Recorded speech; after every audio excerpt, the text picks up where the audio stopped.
Assalamualaikum warahmatullahi wabarakatuh. Salam sejahtera bagi kita semua. Anak kami yang kelas 10, pada kesempatan ini kita akan melanjutkan materi pelajaran kita, yaitu PPKN yang berjudul Sumber Daya Alam harus diolah atau dimanfaatkan dengan berprinsip atau asas maksimal, lestari, dan berdaya saing. Anak kami, seharusnya kalian harus sering mengulang-ulangi materi pelajaran kita terdahulu yang berjudul Wawasan Nusantara. Kalian harus tetap ingat apa yang dimaksud dengan wawasan Nusantara itu. Ibu ulangi bahwa yang dimaksud dengan wawasan Nusantara adalah cara pandang dan sikap bangsa Indonesia mengenai diri dan lingkungannya sesuai dengan ide nasionalnya, yaitu Pancasila dan Undang-Undang Dasar 1945.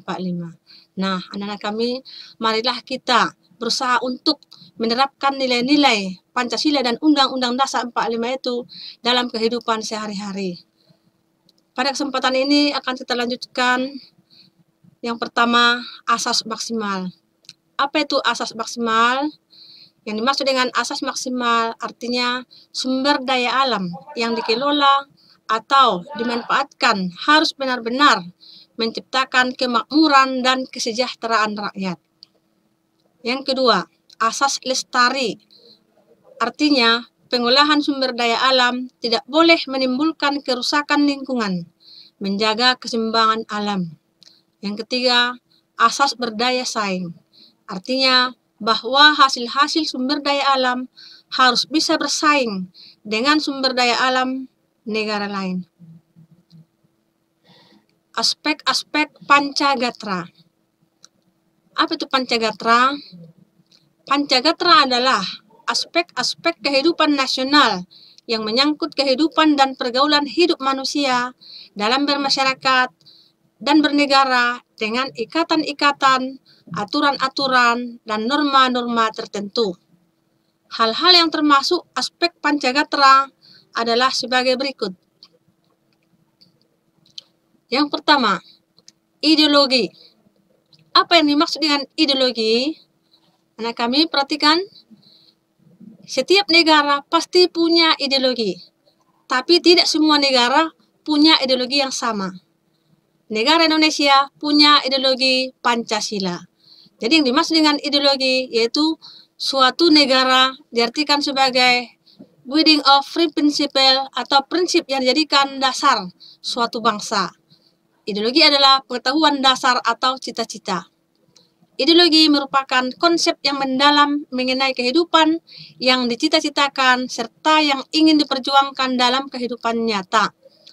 Ideologi dapat dijabarkan ke dalam sistem nilai kehidupan, yaitu serangkaian nilai yang tersusun secara sistematis dan merupakan kebulatan ajaran dan doktrin. Dalam strategi pembinaan ideologi berikut adalah beberapa prinsip yang harus diperhatikan. Di antaranya, yang pertama, ideologi harus diaktualisasikan dalam bidang kewarganegaraan oleh warga negara Indonesia. Yang kedua, ideologi sebagai perekat pemersatu harus ditanamkan pada seluruh warga negara Indonesia. Yang ketiga, ideologi harus dijadikan panglima, bukan sebaliknya. Yang keempat, aktualisasi ideologi dikembangkan ke arah keterbukaan dan kedinamisan. Yang kelima, ideologi Pancasila mengakui keanekaragaman dalam hidup berbangsa dan dijadikan alat untuk menyejahterakan dan mempersatukan masyarakat. Yang keenam, kalangan elit eksekutif, legislatif, dan yudikatif harus mewujudkan cita-cita bangsa dengan melaksanakan garis-garis besar haluan negara dengan mengedepankan kepentingan bangsa. Yang ketujuh, menyosialisasikan Pancasila sebagai ideologi humanis, religius, demokratis, nasionalis, dan berkeadilan. Menumbuhkan sikap positif terhadap warga negara dengan meningkatkan motivasi untuk mewujudkan cita-cita bangsa. 2. Politik. Apa yang dimaksud dengan politik?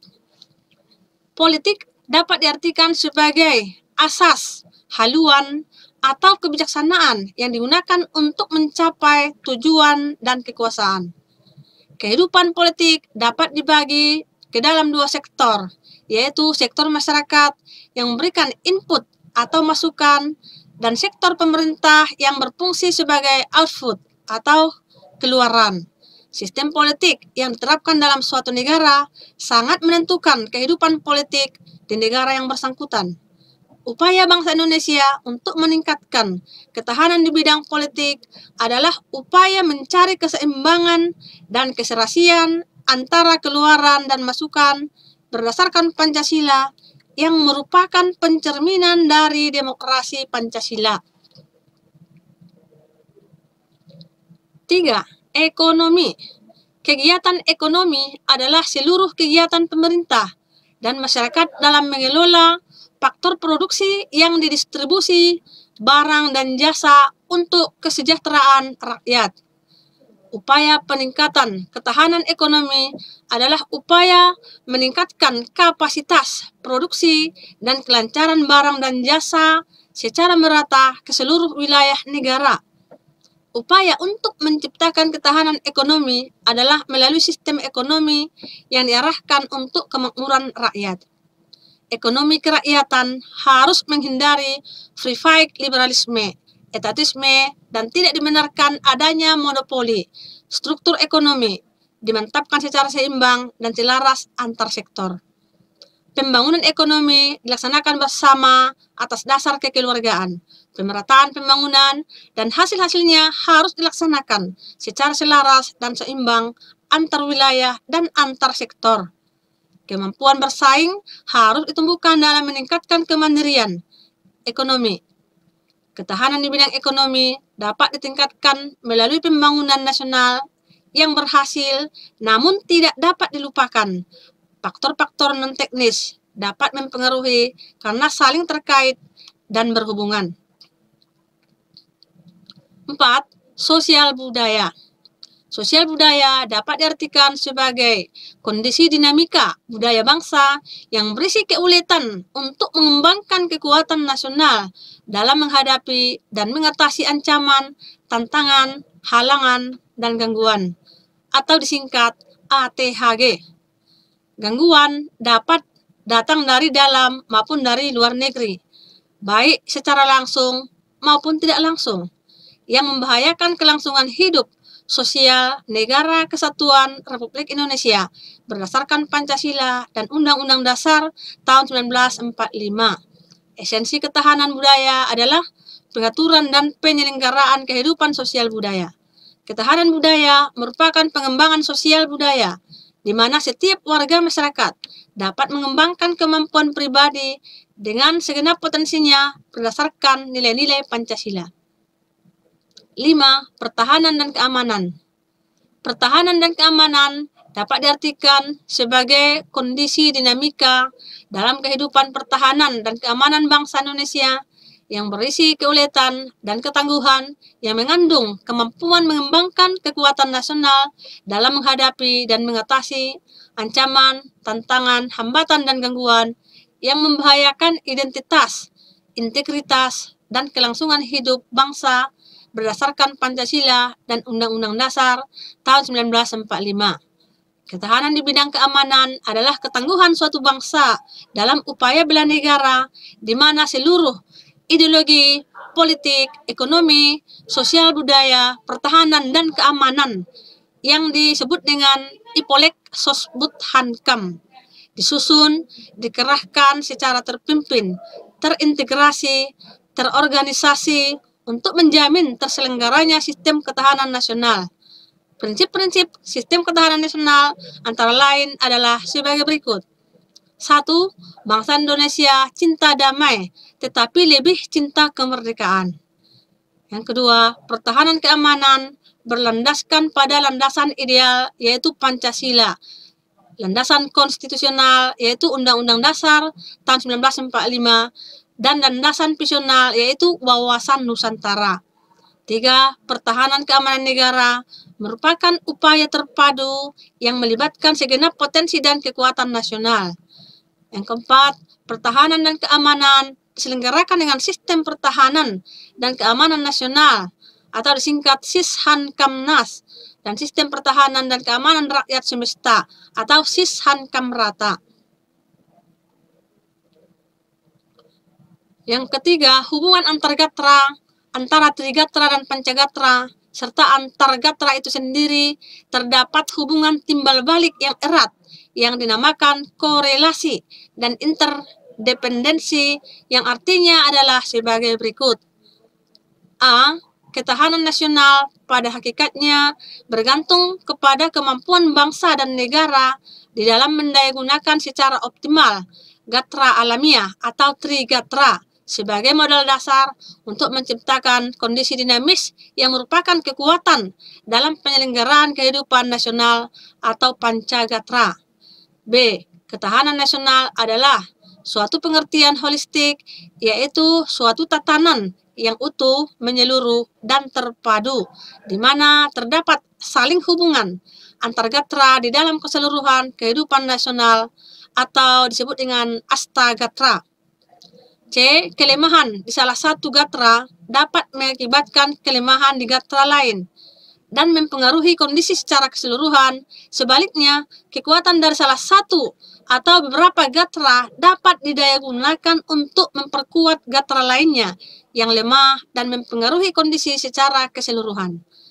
D. Ketahanan nasional Indonesia bukan merupakan suatu penjumlahan ketahanan segenap gatranya, melainkan suatu resultante keterkaitan yang integratif dari kondisi-kondisi dinamik kehidupan bangsa di bidang ideologi, politik, ekonomi, sosial budaya, pertahanan dan keamanan atau Ipolek Sosbudhankam. Selanjutnya, hubungan antar gatra dikemukakan seperti uraian berikut. Yang pertama, gatra geografi. Karakter geografi sangat mempengaruhi jenis, kualitas, dan persebaran kekayaan alam dan sebaliknya. Kekayaan alam dapat mempengaruhi karakter geografi. Yang kedua, antara gatra geografi dan gatra kependudukan, bentuk-bentuk kehidupan dan penghidupan serta persebaran penduduk sangat erat kaitannya dengan karakter geografi dan sebaliknya. Karakter geografi mempengaruhi kehidupan dari penduduknya. Yang ketiga, antara gatra kependudukan dan gatra kekayaan alam, kehidupan dan penghidupan penduduk dipengaruhi oleh jenis, kualitas, kuantitas, dan persebaran kekayaan alam. Demikian pula sebaliknya, jenis, kualitas, kuantitas, dan persebaran kekayaan alam dipengaruhi oleh faktor-faktor kependudukan, khususnya kekayaan alam yang dapat diperbaharui. Kekayaan alam mempunyai manfaat nyata jika telah diolah oleh penduduk yang memiliki kemampuan dalam ilmu, pengetahuan, dan teknologi atau disebut iptek.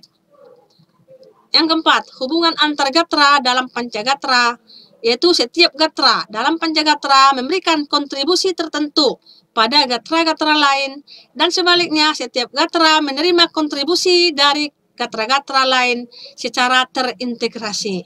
Nah, anak-anak kami, mungkin sampai di sini dulu materi pelajaran kita pada hari ini. Kalau ada hal-hal yang kurang jelas, silakan tulis di kolom komentar. Ibu akhiri dengan salam. Assalamualaikum warahmatullahi wabarakatuh.